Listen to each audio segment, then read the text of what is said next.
अंकुर त्यागी के साथ साथ उमाकांत शर्मा एनसीबी के पूर्व अधिकारी भी मेरे साथ जुड़ चुके हैं, साथ ही राजू राज मेरे सहयोगी हमारे साथ हैं और राजीव रंजन से भी अपडेट लेंगे। लेकिन अंकुर, सबसे बड़ी बात यह है कि तीन गिरफ्तारियों के बाद जो खुलासा हुआ वो कैसे ये सारे तार एक दूसरे से जोड़ता है और फिर सुई रिया के पास आकर टिक जाती है।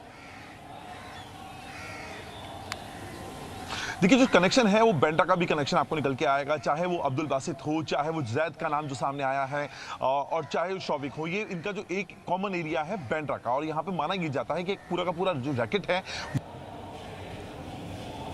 ठीक है अंकुर, आपके ऑडियो में थोड़ी दिक्कत है, हम आगे आपसे अपडेट लेंगे। लेकिन उमाकांत शर्मा सर, ये गिरफ्तारी कितनी महत्वपूर्ण है? एनसीबी की तरफ से किया गया ये बड़ा खुलासा एक रैकेट को उजागर करता है।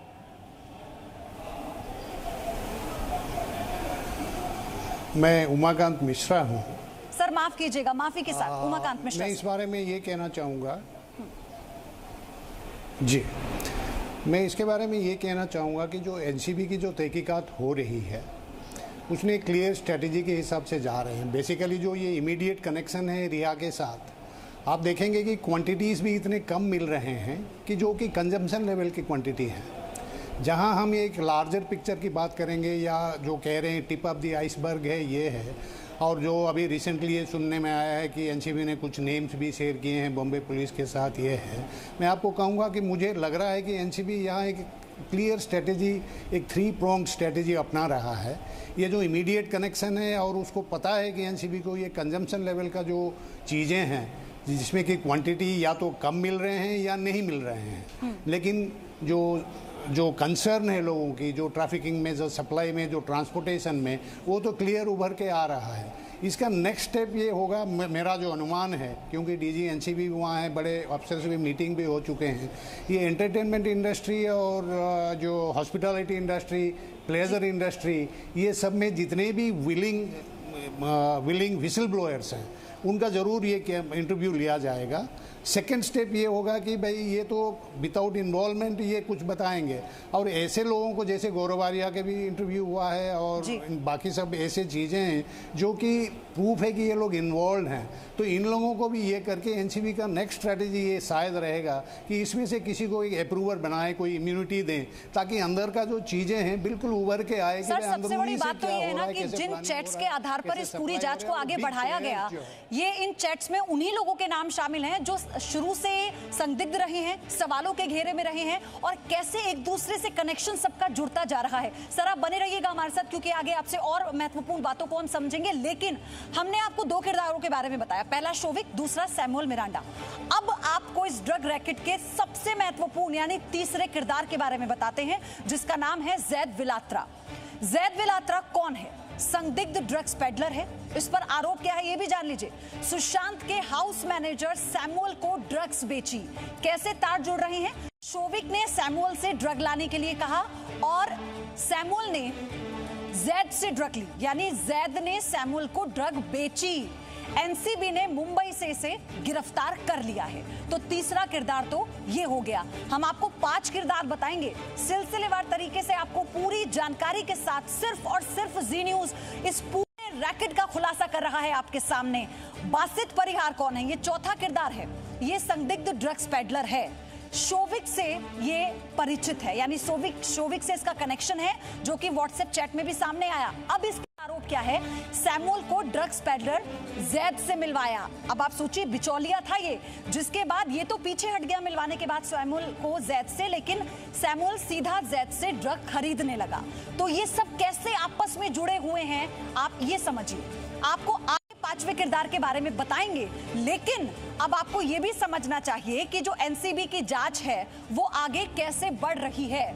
रिया ड्रग्स कनेक्शन में एक के बाद एक खुलासे हो रहे हैं, लेकिन सिर्फ और सिर्फ जी न्यूज ने यह पहल की है कि इन खुलासों को आपके सामने रखें, ताकि आप ये समझ पाए। इतने सारे नाम आपके जहन में हैं, आप कंफ्यूज हुए होंगे, इसीलिए आप ध्यान से हमारी इस कवरेज को देखिए। आप समझिए वो किरदार कौन कौन है जो इस वक्त एनसीबी की रडार पर है, साथ ही सीबीआई की रडार पर भी है।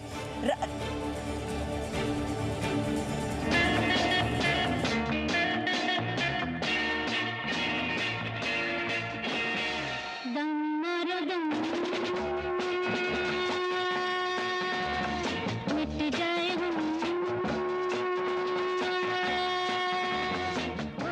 सी न्यूज के ऑपरेशन दम मारो दम में हमें सुशांत की गर्लफ्रेंड रिया चक्रवर्ती के 2019 के कई व्हाट्सएप चैट का पता चला है। इस व्हाट्सएप चैट का सार यह है कि एक इंटरव्यू में ड्रग्स से कोई संबंध न होने का दावा करने वाली रिया चक्रवर्ती का असल में नशे की दुनिया से खास कनेक्शन है।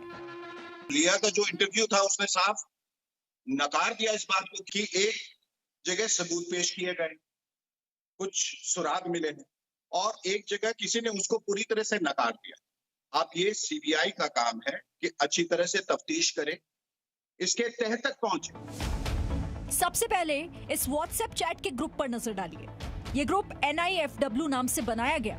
इस ग्रुप पर चैट की तारीख देखिए, 30 जुलाई 2019 सुबह 11:42 पर ग्रुप में रिया के साथ 3 लोग डूबी ड्रग्स के बारे में चैट करते हैं। डूबी की जरूरत है, इंतजाम हो रहा है, रोल कर रहा हूं। इसके ठीक बाद इसी ग्रुप पर सुशांत के दोस्त सिद्धार्थ पैठानी की एंट्री होती है। मिरांडा यहां पर है, आज के लिए वाटरस्टोन की बुकिंग कैंसिल कर दी गई है। ये सुबह की बातचीत है। शाम को फिर ग्रुप में डूबी ड्रग्स पर बातचीत जारी रहती है। क्या हमारे पास डूबी है? चेक कर रहे हैं। फिर थोड़ी देर बाद रिया को ग्रुप में बताया जाता है कि रोल कर रहे हैं और मिल रहा है। रिया चक्रवर्ती एंड टीम के ड्रग्स की कहानी सिर्फ एक दिन की नहीं है। अब जरा आप दूसरी चैट देखिए। तारीख है 21 जुलाई 2019। एक व्यक्ति रिया के भाई को पूछता है तो जवाब आयुष SSR देता है। शोविक, अद्भुत, जाते हुए डूबीज ले लेना हमेशा। टीम SSR नाम से बने इस ग्रुप में 5 अगस्त 2019 को हुई चैट में भी डूबी ड्रग्स का जिक्र आया है। इस ग्रुप पर सुशांत के दोस्त सिद्धार्थ पैठानी ने लिखा, SSR के पास ड्यूब है? हाँ, ओके। अब आपको रिया की ड्रग्स टीम की 14 अगस्त 2019 की चैट भी दिखाते हैं। 14 अगस्त 2019 को शाम 7:15 बजे सुशांत सिंह के home manager Samuel Miranda WhatsApp group में लिखते हैं, प्लीज अशोक को कॉल करें, स्टफ के लिए ना। हाँ, हमारे पास खत्म हो गया है। हाँ, इंतजाम कर रहे हैं, सिर्फ एक ड्यूब बचा है। अशोक ने कब तक कहा था इंतजाम करने के लिए? अब आपको दिखाते हैं 27 अगस्त 2019 का WhatsApp chat. Samuel Miranda group में एक तस्वीर शेयर करते हुए लिखते हैं, AK-47 और ब्लूबेरी कुश, इसको चेक करो। अब इन अलग अलग तारीख की 5 चैट से आपको क्या समझ में आया? पहली बात कि रिया चक्रवर्ती, शौविक चक्रवर्ती, सैमुअल मिरांडा, सिद्धार्थ पैठानी और आयुष SSR 5 लोग इस खेल में शामिल हैं। दूसरी बात, सुशांत कहीं भी इसमें सीधे तौर पर शामिल नहीं है। और तीसरी बात, 2 ड्रग्स की चर्चा खास तौर पर हुई है, पहली डूबी ड्रग्स और दूसरी ब्लूबेरी कुश। रिया मेरे बेटे सुशांत को लंबे समय से जहर पिलाया करती थी, वो इसकी हत्यारी है। जहाँ से इनसे चाहिए कि रिया को और उसके सहयोगी को अविलंब गिरफ्तार करें और उसे सजा दिलाएं। यानी इंटरव्यू में रिया की ये बात झूठी साबित हुई है कि उनका ड्रग्स से कोई नाता है। इसीलिए सुशांत की बहन श्वेता सिंह कीर्ति ने ट्वीट करके इन तमाम नई चैट पर हैरानी जताई और चैट का स्क्रीनशॉट शेयर करते हुए लिखा, ये चल क्या रहा था, इससे क्या नतीजा निकाला जाए, सुशांत के दोषियों को गिरफ्तार करो। ब्यूरो रिपोर्ट, जी मीडिया। अंकुर लगातार हमारे साथ जुड़े हुए हैं। अंकुर, शोविक, सैमुअल, जैद, बासित और बांद्रा, समझाइए इस कनेक्शन को दर्शकों को। देखिए, ये पूरा नेक्सस है जिसमें जैद बहुत अहम किरदार है और सब जितने भी आपने कैरेक्टर बताए हैं, चाहे वो शौविक का हो, चाहे वो अब्दुल बासित का हो, चाहे वो जैद का हो, ये तमाम जो लोग हैं ये बेंड्रा के ही इलाके के रहने वाले हैं। और इसके अलावा एक नाम और जो सामने आ रहा था जिसके बारे में अशोक सरोगी ने अपने बारे में भी अपने स्टेटमेंट में बताया है, वो नाम भी बेंड्रा से ही ताल्लुकात रखता है। हालांकि अभी उस नाम का इस पूरे रैकेट से जुड़ा हुआ है या नहीं हुआ है, इस चीज़ को इन्वेस्टिगेट किया जा रहा है एनसीबी के जरिए। और ये जितने भी लड़के हैं, जैसे मेरे सहयोगी राकेश त्रिवेदी ने बताया है कि सब यंग जनरेशन है। खुद जैद की उम्र तकरीबन 20 साल की है, लगभग इसी साल के अब्दुल बासित भी हैं। जो शौविक हैं उनकी उम्र भी 20-21 के बीच में ही बताई जाती है।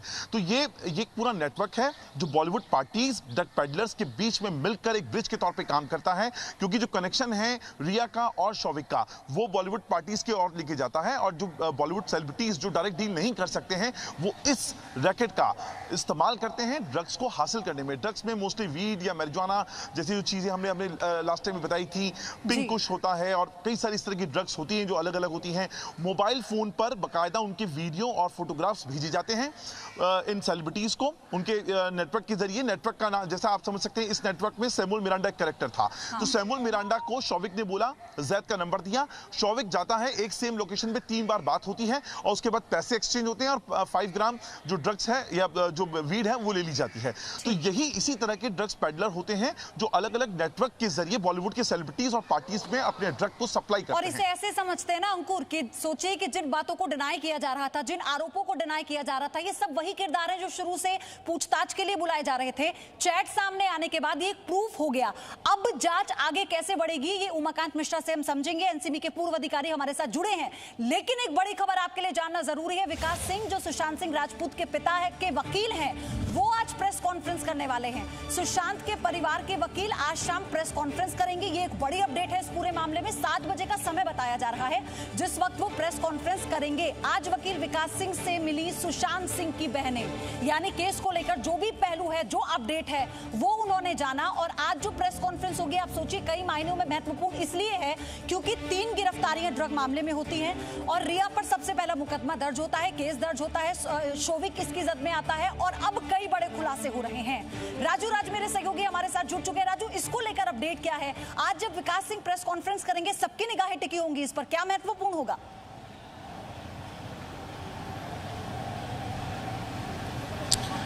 देखिए, ये प्रेस कॉन्फ्रेंस बेहद महत्वपूर्ण है क्योंकि लगभग 9:30 से 10 बजे के बीच सुशांत सिंह की तीनों बहनें, प्रियंका, मीतू और नीतू, तीनों बहनें यहाँ पर आई। आधे घंटे की मुलाकात हुई विकास सिंह के साथ। उसके बाद वो तीनों बाहर निकली हैं। उसके बाद विकास सिंह से जब हमारी बात हुई इस मसले को लेकर, उनसे जो फ़ोन पे बात हुई है, उनका साफ तौर पे कहना है कि 7 बजे वो एक प्रेस कॉन्फ्रेंस करेंगे और तमाम बातों को, तमाम जो र्यूमर्स चल रहे हैं इस पूरे मामले में, जिस तरीके से रिया चक्रवर्ती के वकील ने आज एक मैसेज किया कि दूध का दूध और पानी का पानी हो जाएगा। सुशांत सिंह 2013 से ड्रग्स ले रहे थे, ये जानकारी परिवार के तमाम सदस्यों को थी। तो परिवार को लेकर जो तमाम र्यूमर्स लेकर, तो उसके लेकर ये मुलाकात हुई। तो हो सकता है जब 7 बजे ये प्रेस कॉन्फ्रेंस होंगे तो उन्हीं तमाम मुद्दों को लेकर सवालों के जवाब दिए जाएंगे। जिस तरीके से सुशांत की फैमिली को लेकर तमाम चीज़ें आ रही कि बेतसावी बहनों को इस बात की जानकारी थी कि सुशांत सिंह 2013 से ड्रग्स ले रहा था, उसे ड्रग्स दिया जाता, डिप्रेशन का शिकार था वो। इन तमाम मुद्दों को लेकर हो सकता है शाम को प्रेस कॉन्फ्रेंस किया जाएगा कि परिवार को लेकर जो आरोप लगाए जा रहे हैं उन मुद्दों को लेकर प्रेस कॉन्फ्रेंस। यही वजह है कि विकास सिंह अभी कॉन्फ्रेंस में है। जैसे वो बाहर आएंगे तो उनका साफ तरह जो र्यूमर्स है उसको लेकर मीडिया के जो तमाम सवाल सामने आ रहे हैं उसका जवाब तो आप देखिए कितनी महत्वपूर्ण बातें हैं। 7 बजे प्रेस कॉन्फ्रेंस करने वाले हैं विकास सिंह। जो हम आपको इस वक्त जी न्यूज पर दिखा रहे हैं, इन्हीं सारे आरोपों को लेकर ये जो खुलासे हुए हैं, वो क्या अब अपना पक्ष रखते हैं, आगे वो कैसे इस मामले को चाहते हैं कि जांच हो, एनसीबी कैसे देख रही है, सीबीआई अब इस मामले को कैसे लेकर जाएगी। ब्रेक के उस पार आपको हर एक जानकारी देंगे और साथ ही वो 5वां किरदार आपको बताएंगे जो शौविक, सैमुअल, जैद और बासित के बाद आता है इस पूरे के पूरे रैकेट में। आप बने रहिए हमारे साथ।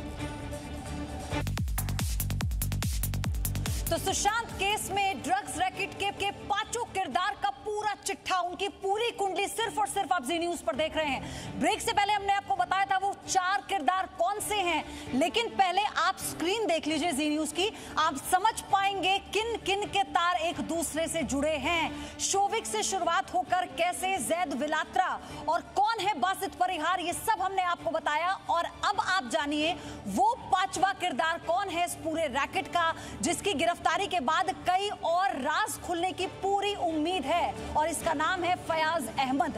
है कौन ये? गोवा के एक रिजॉर्ट का ड्राइवर है और एनसीबी ने मुंबई से इसे गिरफ्तार किया गया है। आरोप ये है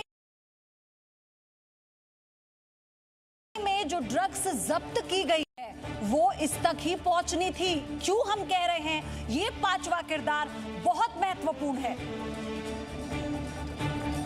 और चलिए इसी बीच एक और बड़ी खबर हम आपको बता दें। सुशांत केस ड्रग्स रैकेट की इनसाइड स्टोरी आपको बताते हैं। हम आपको बताते हैं ये पूरी चेन कैसे काम करती थी। आप समझिए कि सुशांत केस में ड्रग रैकेट पर ये बहुत बड़ा खुलासा है। ड्रग पेडलर जैद विलात्रा ने जो जानकारी दी है वो बहुत महत्वपूर्ण है। सैमुअल मिरांडा को ड्रग्स बेचा था और किसके जरिए? बिसात के जरिए ये सैमुअल के संपर्क में आया था, यानी बिसात एक मिडिलमैन जिसने जैद को सैमुअल से मिलाया था। तो मुंबई के ड्रग पेडलर जैद विलात्रा ने सुशांत के हाउस मैनेजर सैमुअल मिरांडा को ड्रग सप्लाई की। सैमुअल मिरांडा ने शोविक की ओर से जैद से ड्रग्स ली। दरअसल रिया के भाई शोविक चक्रवर्ती ने सैमुअल मिरांडा को ड्रग्स के लिए अपने दोस्त बासित परिहार से मिलवाया। बासित ने सैमुअल की जैद विलात्रा से मुलाकात करवाई। इसके बाद जैद विलात्रा सीधे सैमुअल मिरांडा को ड्रग सप्लाई करने लगा, यानी बिसात ने जो मिडिलमैन का काम किया उसके बाद सैमुअल और जैद दोनों एक दूसरे के संपर्क में रहे। आप इसे समझिए, मिलवाने वाला कौन था? मिलवाने वाला था वो किरदार जिसने इस वक्त बहुत खुलासे किए हैं। एनसीबी शोविक और सैमुअल को पूछताछ के लिए जल्द समन भेज सकती है, क्योंकि ये जो चैट्स हैं, ये जो खुलासे हैं, ये पुख्ता सबूत के तौर पर हैं। राकेश त्रिवेदी मेरे साथ इस वक्त जुड़ चुके हैं। राकेश, अगर बिसात परिहार की हम बात करें तो इस वक्त बहुत महत्वपूर्ण वो किरदार है और बहुत ज्यादा बड़े खुलासे वो आगे भी करेगा।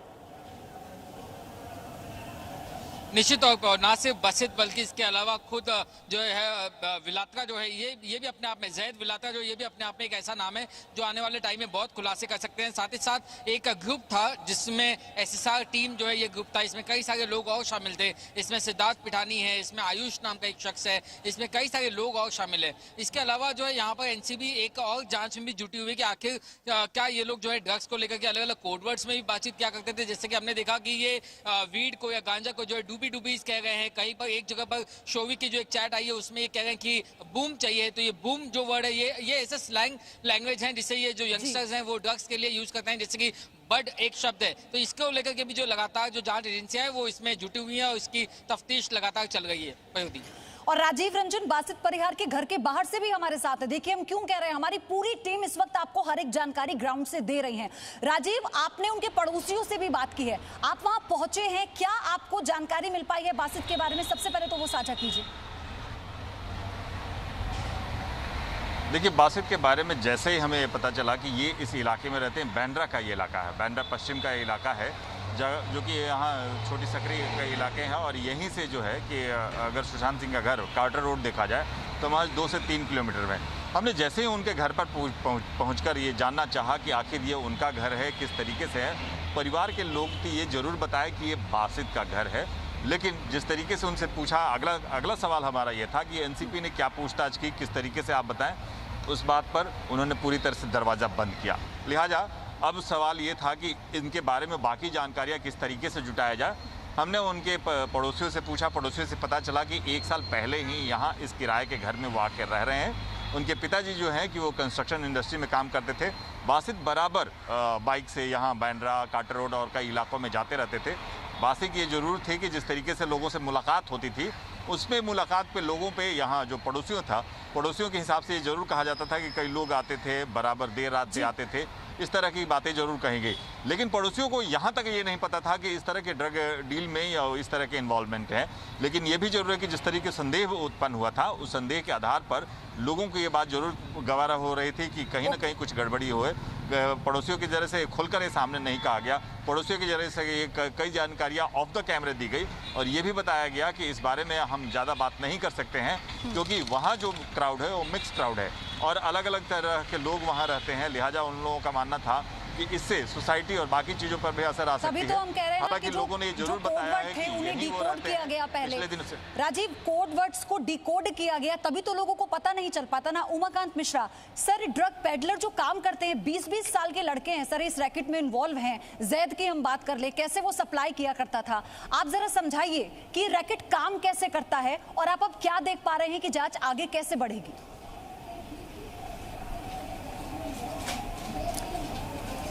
देखिए, जहाँ तक ये यंग लड़कों की सवाल है, यंग लड़कों का एज ही ऐसा होता है कि वो चीज़ों से एक्सपेरिमेंटेशन करें। दूसरा, जब चीज़ों से जब पहले लेते हैं वो तो मज़ा आता है, बाद में वो एडिक्ट बन जाता है। उस एडिक्शन को फाइनेंस करने के लिए वो फिर पेडलिंग में लग जाते हैं। आप ये कि हम बात देखेंगे, ये जो ग्रुप चार्ट की बात कर रहे हैं, जो इनका ग्रुप बना हुआ है और जो इनके ड्रग्स के बारे में, सप्लाई के बारे में, डिस्ट्रीब्यूशन के बारे में, सेल परचेज के बारे में जो बात हो रहा है, ये बेसिकली आप देखेंगे कोड वर्ड की जो आप बात कह रहे हैं, वो ड्रग इतना सिक्रेटिव ऑपरेशंस होता है, बहुत सप्लाई लेवल में, कंजम्पशन लेवल में, सब अपना अपना कोड वर्ड यूज़ करते हैं। स्ट्रीट नेम भी यूज़ करते हैं, कोड वर्ड भी यूज़ करते हैं। उससे उनका एक रिस्क मिनिमाइज हो जाता है, ताकि बाहर आदमी कोई भी ये करें तो वो बात ना करे, क्योंकि वो या तो आजकल तो बहुत सारे लोग कम डायरेक्टली डील करते हैं, ज़्यादा से ज़्यादा वो थ्रू इंटरनेट फार्मेसी मंगा लेते हैं या जैसे नेट से मंगा लेते हैं। डार्क नेट की बात आप नहीं कर चुके हैं। तो ये सारी चीज़ें, ये यंग लड़के की जो है वो पहले जो घुसते हैं वो एक्सपेरिमेंटेशन के बेसिस पे घुसते हैं। उसके बाद जब एडिक्शन की हो जाता है, उसके बाद पैसा नहीं होता है, उसके बाद वो सप्लाई में लग जाते हैं। वो सप्लाई के लिए जो नेटवर्किंग की ज़रूरत है, पर्टिकुलरली एंटरटेनमेंट इंडस्ट्री में, जो इंडस्ट्री में काफ़ी स्ट्रेस है। आदमी इस बार एक हिट फिल्म हो गया, बाकी 3 फिल्म फेल हो गया, या ऑफर नहीं मिल रहा है, या कोई पूछ नहीं रहा है, वो स्ट्रेस लेवल और एक पर्टिकुलर लिविंग स्टाइल में जब वो एकस्टम्ड हो जाते हैं, देखिए फेम या इंटेलेक्ट दैट डजंट गारंटी कि आदमी सेंसिबल हो। पैसा अगर आस पे होते हैं, ये गारंटी कभी नहीं करता कि वो सेंसिबल काम करेगा। अल्टीमेटली स्ट्रेस बस्ट एक पहले एक रिक्रिएशन से शुरू होता है, बाद में स्ट्रेस बस्टिंग के लिए आप यूज़ करते हैं, लेकिन वो उसी में जब आप एडिक्शन में घुस जाते हैं, आपको उसको चाहिए ही चाहिए। तो उसी वक्त जो नेटवर्किंग आपका वो है, इट बिकम्स ए खुद एडिक्शन नेटवर्क हो जाएगा। सर, मैं आगे आपसे ये भी जानना चाहूंगी, सर मैं आगे ये भी आपसे हम जानेंगे कि सुशांत केस में व्हाट्सएप चैट आने के बाद इन लोगों की गिरफ्तारी और फिर ड्रग पैडलर की गिरफ्तारी से बड़े खुलासे अब इस केस को क्या दिशा देते हैं। लेकिन आपको अब हम ये भी बताते हैं डार्क नेट के जरिए कैसे ये पूरा जो ड्रग रैकेट है वो काम करता था। आप समझिए इस रिपोर्ट में।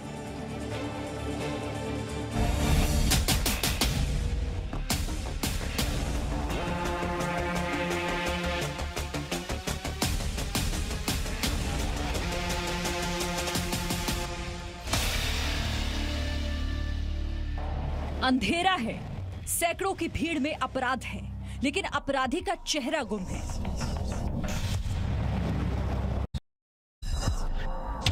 क्या अपराध का ऐसा ही अंधेरा छिपाने के लिए ली गई सुशांत की जान? क्या इंटरनेट की काली दुनिया की परछाई में छिप गई है सुशांत की मौत की सच्चाई?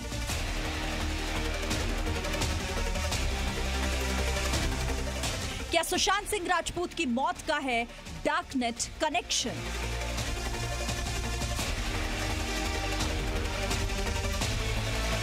क्या डार्क नेट के जरिए कराई गई है सुशांत की कॉन्ट्रैक्ट किलिंग? क्या डिलीट की गई हार्ड डिस्क में थे डार्क नेट के इस्तेमाल के कुछ सबूत?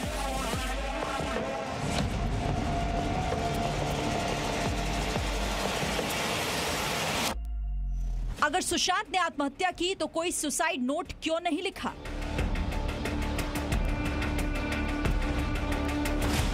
क्या पॉलीग्राफी टेस्ट से रिया को लग रहा है डर?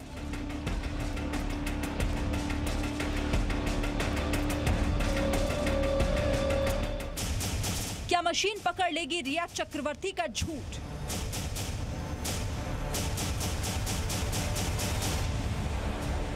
ड्रग्स, डिप्रेशन और ब्रेकअप के सवालों के बीच सुशांत सिंह राजपूत की मौत की सच्चाई एक ऐसी पहेली बन चुकी है जो सुलझाई नहीं सुलझ रही है। रिया चक्रवर्ती के व्हाट्सएप चैट ने इस अंधेरे को और ज्यादा घना कर दिया है। कैनाबिडियोल ऑयल यानी CBD oil, MDMA, weed, hash, marijuana. Rhea के व्हाट्सएप चैट का ड्रग्स कनेक्शन अब देश के सामने आ चुका है, लेकिन जो अब भी पूरी तरह से बेनकाब नहीं हुआ है वो है ड्रग्स का पाताल लोक। दुनिया भर में इंटरनेट का इस्तेमाल करने वालों में 96% स्पेस डार्क नेट या डीप डार्क नेट के तौर पर इस्तेमाल किया जाता है। डार्क नेट जो उनकी दुनिया का सबसे बड़ा प्लेटफॉर्म माना जाता है। ड्रग्स, कॉन्ट्रैक्ट किलिंग जैसे अपराध करने या करवाने के लिए दुनिया भर के अपराधी इसका इस्तेमाल करते हैं। और अब सुशांत सिंह राजपूत की मौत में भी डार्कनेट के ब्लैक होल का अंधेरा गहराने लगा है। सूत्रों के मुताबिक एनसीबी की जांच में भी रिया चक्रवर्ती के ड्रग्स को लेकर बड़ा खुलासा हुआ है। बताया जा रहा है कि नारकोटिक्स कंट्रोल ब्यूरो की जांच में पता चला है कि डार्कनेट के जरिए मंगाई जाती थी ड्रग्स। रिया चक्रवर्ती जिस पैडलर से ड्रग्स लेती थी वो इंटरनेट पर डार्कनेट के जरिए विदेशों से ड्रग्स मंगाता था। डार्कनेट के जरिए ड्रग्स मंगाने वाली पहचान का पता करना मुश्किल होता है। दुनिया में जितने भी गैर कानूनी काम है वो डार्कनेट या डार्क वेब से किए जाते हैं। एनसीबी अब सुशांत सिंह राजपूत की मौत का डार्कनेट कनेक्शन की जांच कर रही है और जैसे जैसे ये अंधेरा छटेगा सुशांत की मौत का सच भी सामने आने लगेगा।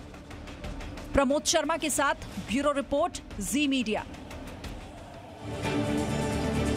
राजीव रंजन मेरे सहयोगी हमारे साथ जुड़े हुए हैं। राजीव, अगर अब इस पूरे ड्रग रैकेट के खुलासे के बाद इस मामले की और मजबूती को देखें, सुशांत केस में एनसीबी के इन्वॉल्वमेंट के बाद अब सीबीआई की जांच को भी कितनी मजबूती मिलती हुई दिखाई दे रही है और एनसीबी की जांच किस दिशा में आगे बढ़ रही है? देखिए, एनसीबी ने इस मामले में 3 गिरफ्तारियां की। हालांकि अभी तक सीबीआई ने गिरफ्तारियां नहीं की थी, पूछताछ जरूर चालू थी, लेकिन एनसीबी ने इस मामले की तहकीकात करने के साथ साथ इस मामले में 2 कदम आगे बढ़कर गिरफ्तारियां की। गिरफ्तारियां करने से अब ये जरूर है कि इस मामले में कुछ नए खुलासे होंगे। जिस तरीके से बातें सामने आई है, अब जो लोग गिरफ्तार किए गए हैं, जो लोग हिरासत में हैं, उनसे जो बयान लिए जाएंगे वो बयानों के आधार पर बाकी अब चीज़ें सामने आनी शुरू होगी। अब ये जरूर है कि सीबीआई की जो जांच है उस जांच में और 2 बल मिलेंगे और बल मिलने के साथ साथ आखिर अब नतीजे पे पहुंचने की बारी आ सकती है कि आखिर सुशांत की मौत हुई तो किन कारणों से, और अगर ये सब जिस तरीके से ड्रग का जो कनेक्शन आया वो किस तरीके से आ रहा था और किस तरीके से इसमें सत्यता भी सामने आ रही है। जैसे ही कि एनसीबी ने अभी कुछ प्लान ये भी किया है कि अब शौविक को भी पूछताछ के लिए बुलाया जाएगा और सैमुअल मिरांडा को भी, क्योंकि जो चैट में जो बातें सामने आई हैं, जो हमारे सहयोगियों ने भी बताया कि चैट में जिस तरीके से बात सामने आई है उन बातों के आधार पर अब पूछताछ होगी। वो दिन दूर भी नहीं है, फिर चाहे वो जैद हो या बासित हो, शौविक और सैमुअल का आमने सामने बैठकर भी सवालों से सामना हो, क्योंकि जब एक दूसरे का कनेक्शन सामने आया और ये स्पष्ट हो चुका है तो जांच ऐसे भी हम आगे बढ़ते हुए देखेंगे। एक और बड़ी खबर इसी बीच आपको बता दें, सुशांत केस में ड्रग्स कनेक्शन के बाद कंगना रनौत का बयान आया है। कंगना रनौत ने बॉलीवुड के कुछ बड़े सितारों का नाम लिया है। कंगना ने कुछ बड़े फिल्मी सितारों से ब्लड टेस्ट करवाने के लिए कहा है। बॉलीवुड के कुछ सितारों के बारे में कोकेन लेने की अफवाह थी और ट्वीट कर कुछ लोगों का नाम, जिसमें आप देखेंगे रणवीर सिंह, रणबीर कपूर, आयान मुखर्जी, विकी कौशिक को कहा गया है। एक तरह से उन्होंने ये रिक्वेस्ट की है कि जो फिल्म इंडस्ट्री है, बॉलीवुड इंडस्ट्री है, उसमें कुछ सितारों पर ये आरोप है कि वो कोकेन लेते हैं और इसीलिए सबको आगे आकर ये जो लोगों का भ्रम है इसे दूर कर देना चाहिए और अपना ब्लड टेस्ट दे देना चाहिए। और इसी के साथ सुशांत सिंह राजपूत केस में एक बात तो साफ हो चुकी है कि रिया एंड टीम ड्रग्स के खेल में शामिल थी, लेकिन रिया चक्रवर्ती का ड्रग्स रैकेट समझने के लिए हमें बॉलीवुड के नशे के कारोबार को भी समझना होगा। आपको बॉलीवुड में नशे के सौदागरों पर हम एक बड़ा खुलासा दिखाने जा रहे हैं। हमने मुंबई के एक ड्रग पेडलर से इस पूरे मामले पर खास बातचीत की। इस ड्रग पेडलर ने बॉलीवुड में नशे के गोरख धंधे को उजागर किया। जी न्यूज पर यह एक्सक्लूसिव बातचीत आप देखिए।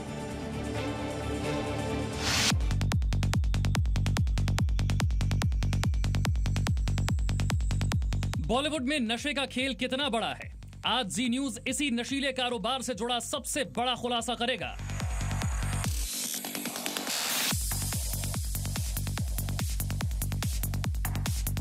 AK-47 किसको बोलते हैं, पैडलर का नेम होता है। मुंबई में जी न्यूज की इन्वेस्टिगेशन टीम एक ड्रग्स इन्फॉर्मर तक पहुंची। इस इन्फॉर्मर ने पहचान ना उजागर करने की शर्त पर हमसे बड़ी जानकारी साझा की। मेरा तो ये बोलना है कि 100 में से 70% तो सब करते ही है फिल्म लाइन में। इस इन्फॉर्मर ने हमें सबसे बड़ी जानकारी दी कि बॉलीवुड में 70% से अधिक कलाकार ड्रग्स का नशा करते हैं, यानी करीब 2/3 सितारे। फिल्मी दुनिया की बड़ी बड़ी हस्तियां अधिकतर MD ड्रग्स लेती हैं, जबकि टेलीविजन के कलाकारों में गांजे की अधिक डिमांड है। देखो, जो हाई क्वालिटी वाला लेगा वो गांजा अपना ये लेगा, MD लेगा, ठीक है। और उससे थोड़ा नीचे जैसा कि टीवी सीरियल हो गए, लोग सब हो गए, तो लोग क्या गांजा लेते हैं।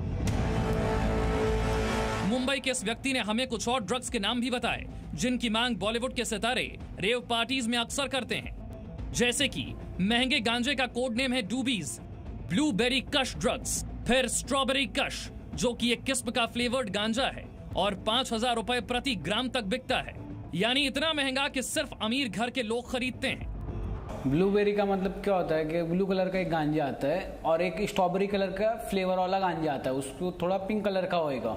पिंक कलर का थोड़ा महंगा होता है, वो पिंक कलर का हो गया 5,500-6 हज़ार का पिंक कलर का। स्ट्रॉबेरी जो होता है ना वो थोड़ा महंगा आता है, और जो आप जो दूसरा वाला बोल रहे हैं वो आपको 3-3.5 हज़ार तक में आ जाता है। इस इन्फॉर्मर ने हमसे ये भी खुलासा किया कि फिल्मी दुनिया को नशे का सामान मुहैया कराने में फिल्म सिटी, बांद्रा और जुहू इलाके के ड्रग पेडलर शामिल रहते हैं। ड्रग जो है मुंबई में, बॉलीवुड में बड़े पुराने टाइम से चलता रहा है, लेकिन इसका खुलासा अब हुआ जब सुशांत सिंह का केस आया, और उसके साथ साथ ये क्लैरिफिकेशन आ गई कि जब रिया के बारे में कहा गया कि ये ड्रग्स को सुशांत सिंह को दिया करती थी, इससे जो सारा लिंक है ये उजागर हो गया। अब उजागर होने के साथ जो जितनी भी हमारी एजेंसी हैं, चाहे ईडी है, चाहे सीबीआई है, और आज जो नारकोटिक्स वाले हैं, ये इसमें इन्वॉल्व हो गए। इसके इन्वॉल्व होने से इस केस का एक समझिए कि एक डिसीजन आएगा, या इस केस पे एक एक्शन होगा। हमने जब इस व्यक्ति से ड्रग्स लेने वाले कुछ फिल्मी सितारों के नाम पूछे तो इसने नाम बताने से साफ मना कर दिया, लेकिन यह खुलासा जरूर किया कि सितारे ड्रग्स खरीदने के लिए खुद सामने कभी नहीं आते। उनके लिए यह काम उनके ड्राइवर, नौकर या स्टाफ करते हैं। घर से जुड़े यही लोग ड्रग पेडलर से डील करते हैं और सारी बातचीत कोड वर्ड में होती है। AK-47 किसको बोलते हैं? पेडलर का नेम होता है कि अगर आपने AK-47 डाला है, उसका नाम तो नहीं डाल सकते आप फोन के अंदर, तो उसका सरनेम डालना पड़ता है, कोड नेम AK-47। तो AK-47 उसको रखते हो, नाम को रखते हैं ऐसा। नारकोटिक्स विभाग के लिए अब एक और बड़ा खुलासा। मुंबई में ड्रग्स के धंधे में 2 बड़े नाम शामिल हैं। पहला, साउथ मुंबई इलाके में चिंकू पठान नाम के व्यक्ति का नेटवर्क। दूसरा, बांद्रा और जुहू में इम्मा नाम के शख्स का बड़ा रैकेट। इसके अलावा फिल्म सिटी के इलाके में मिराज नाम के व्यक्ति का ड्रग्स की दुनिया में सिक्का चलता है।